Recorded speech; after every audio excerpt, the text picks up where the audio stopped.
Guys, vandag gaan ons verduidelik hoe om Dutch te speel. Wen guys is alles en om in Dutch te wen is ook eenvoudig.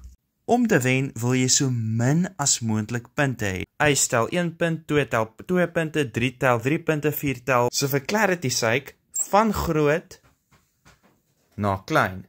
Elke speler sal 4 kaarte aan die begin van die game ontvang. Hulle sal dan, sonder dat die ander sien, slegs na 2 kaarte kyk. Hierna mag spelers nie weer hulle kaarte optel.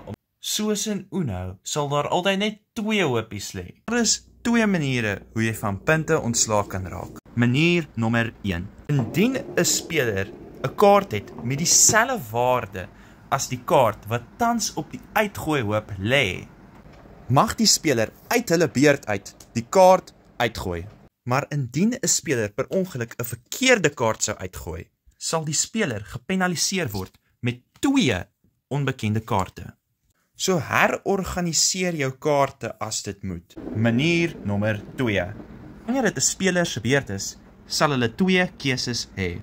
Spelers kan of 'n random kaart van die optelhoop trek of die boonste kaart van die uitgooihoop vat.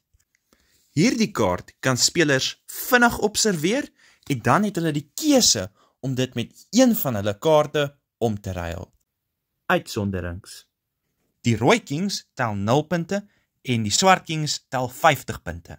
Indien daar 'n queen op die uitgooipak lê, kan al die spelers na 1 kaart kyk. Indien 'n speler dan nog 'n queen direk bo op die ander queen gooi, al die spelers na 2 kaarte kyk.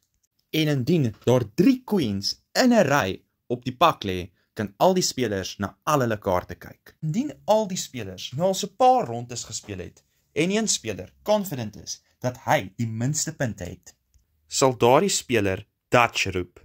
Na Dutch geroep is, sal die ander spelers nog 1 beurt ontvang. Indien daar 2 spelers is wat gelykop is omdat hulle eweveel punte het, sal die speler wen wie die meeste kaarte het. Indien die 2 spelers eweveel kaarte het, sal die speler wen wie nie Dutch geroep het nie. Ja, dit is hoe mens Dutch speel. Cheers, bye.